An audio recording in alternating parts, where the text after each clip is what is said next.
Let's start with a dangerous idea. You're not in control of your life. Not your thoughts, not your desires, not your actions. You just think you are. And that illusion, that sweet, soothing illusion of autonomy, is perhaps the most sacred lie our modern world is built on. We live in a culture obsessed with choice. Your phone has 1,000 options. You can swipe left or right on love. Customize your coffee. Choose your gender, your politics, your religion, your therapist, your trauma language.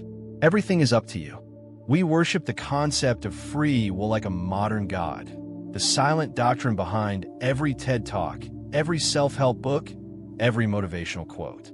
You can be anything you want. Your life is what you make it. Just choose differently. But here's the brutal truth no one wants to say out loud. Most of your decisions are not choices. They are echoes. Echoes of your childhood. Echoes of your trauma. Echoes of the fears and beliefs you inherited before you could speak. Echoes of the dopamine hits you unknowingly trained your brain to chase. Echoes of a culture that tells you what to want and then sells it back to you as freedom. Still think you're free? When you grab your phone without thinking. When you stay in a relationship you know is wrong. When you lie to protect your ego. When you avoid failure like death itself. When you scroll past the discomfort and chase what feels good. Is that conditioning? Here's a harder pill. Even your rebellion might be a script. Did you choose to question authority, or were you just programmed to reject control because of how your father disciplined you? Do you pursue success, or are you just haunted by a deep fear of being seen as mediocre? Do you chase pleasure, or are you just numbing the emotional wounds you never learned to name? Maybe the voice in your head that says, "I'm in control," is just a well-trained puppet that doesn't know it's on strings. Now imagine this. Every free decision you've ever made, what to study, who to love, how to dress, what to believe, was just the final domino in a long, invisible chain that started long before you were born. If that doesn't disturb you, read it again. The problem isn't that you're brainwashed. The problem is that no one ever told you were programmable. And worse, no one told you that you already have been. By culture, by fear, by advertising, by unresolved pain, by algorithms, by authority, and even by love. You are not the author of your life. You are the editor of a rough draft you didn't write. And yet, real freedom only begins when you admit this terrifying truth. Because the moment you stop lying to yourself about your control is the moment you actually begin to gain it. So, let's ask the real question now. If you're not free, what exactly is living your life? Let's go deeper. The problem isn't that you're brainwashed. The problem is that no one ever told you were programmable. And worse, no one told you that you already have been. By culture, by fear, by advertising, by unresolved pain, by algorithms, by authority, and even by love. You are not the author of your life. You are the editor of a rough draft you didn't write. And yet, real freedom only begins when you admit this terrifying truth. Because the moment you stop lying to yourself about your control is the moment you actually begin to gain it. So, let's ask the real question now. If you're not free, what exactly is living your life? Let's go deeper. A man can do what he wills, but he cannot will what he wills. You can act on your desire, but you can't control what you desire in the first place. That desire came from somewhere. And most of the time, that somewhere is a place you've never examined.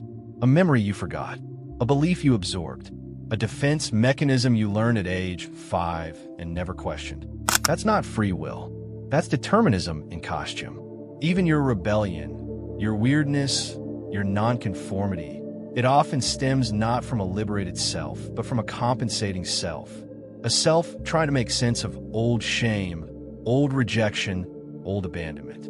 Even your personality could be a mask.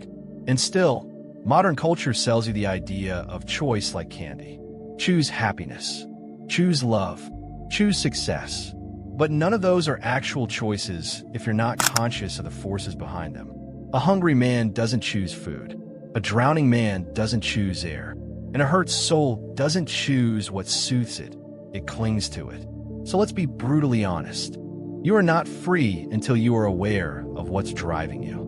And that awareness doesn't come from reading a quote or liking a podcast. It comes from war. A war with the lies you've been told. And worse, the lies you've told yourself. The lie that you're in charge.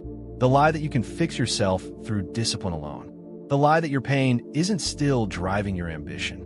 The lie that self-improvement is freedom when it might just be ego in a different costume. Real freedom isn't found in the mirror. It's found behind it, in the darkness, in the murky chaos of the psyche where your real motives live. And here's the catch. Most people will never go there because it's easier to believe they are choosing life, even if that life is built on denial. So, let me ask again. If you didn't choose your traumas and your traumas shaped your choices, did you really choose anything at all? Or are you a ghost, haunting your own mind? Let's pull the curtain back even further. In today's culture, freedom is the currency. We're told we are more autonomous than ever.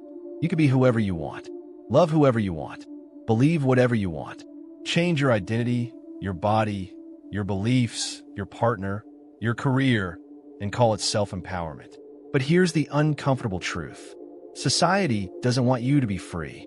It wants you to feel free while staying deeply predictable. Because predictable people are profitable.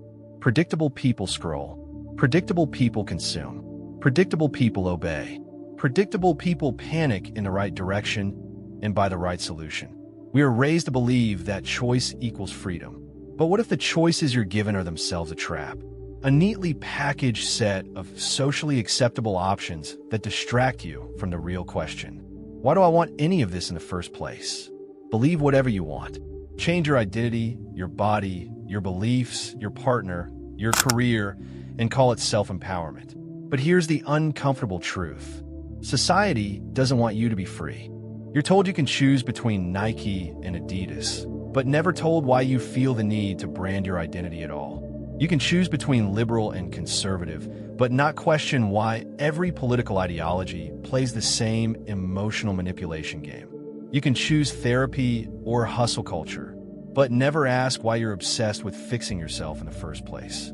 Modern society has replaced freedom of consciousness with freedom of consumption.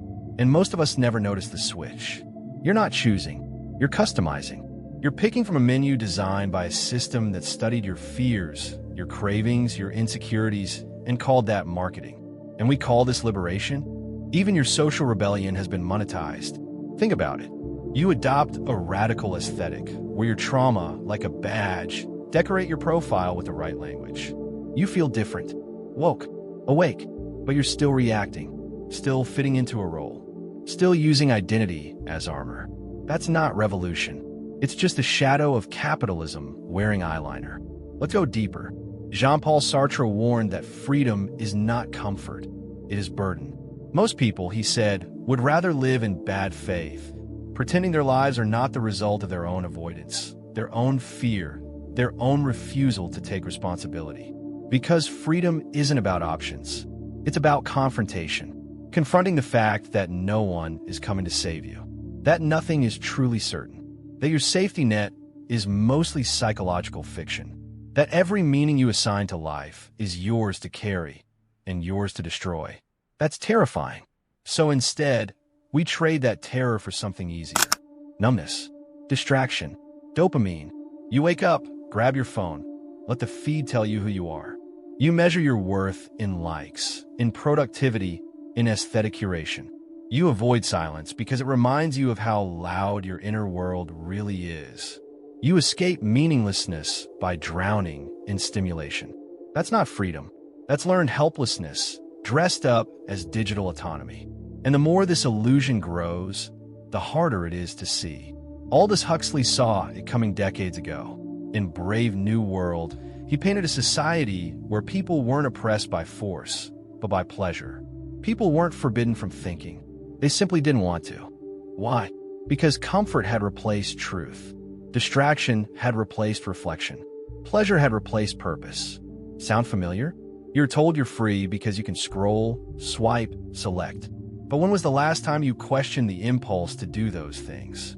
When was the last time you sat alone in stillness and asked, what part of me is making this decision? Is it my fear, my inner child, my trauma, my desire to fit in, my need to be validated? Or is it something deeper, something awake, something unconditioned, that's the real work. And most people won't do it because society rewards the sleepwalkers, not the lucid. But if you're still listening, if something inside you feels a bit rattled, if you're beginning to see that your freedom might be a myth you inherited, then you're already one step closer to waking up. Because the first act of rebellion isn't changing your vote, your diet, your brand, or your pronouns. It's this: questioning the voice in your head that calls itself you. So if we're not truly free, if our desires are shaped, our decisions conditioned, our reality filtered through trauma, culture, and programming, what is real freedom? Here's the harsh but liberating truth. Freedom isn't something you have. Freedom is something you earn by becoming aware of what controls you. Not once, not with one journal entry, but again and again and again. It's a process, a discipline, a kind of psychological rebellion. Let's talk about what that actually looks like. Step 1, radical self-confrontation. Real freedom begins when you stop trying to improve yourself and start observing yourself. Watch your thoughts. Trace your emotions back to their roots. Don't fix them, study them. When you lash out at someone, ask, who am I protecting right now? When you feel rejected, ask, what old wound just got reopened? When you obsess over productivity, ask, whose voice am I trying to silence with achievement? Carl Jung called this shadow work, the act of making your unconscious material conscious. It's brutal. It's humiliating. It's not aesthetic or Instagram friendly, but it's where the true journey begins. Because once you can name the voice in your head, the critic, the victim, the manipulator, the abandoned child, you no longer have to obey it. That's power. That's freedom. Step 2, sit in the void. You must be willing to sit in the terrifying space where no one tells you what to want. No more goals for approval. No more dreams you stole from influencers.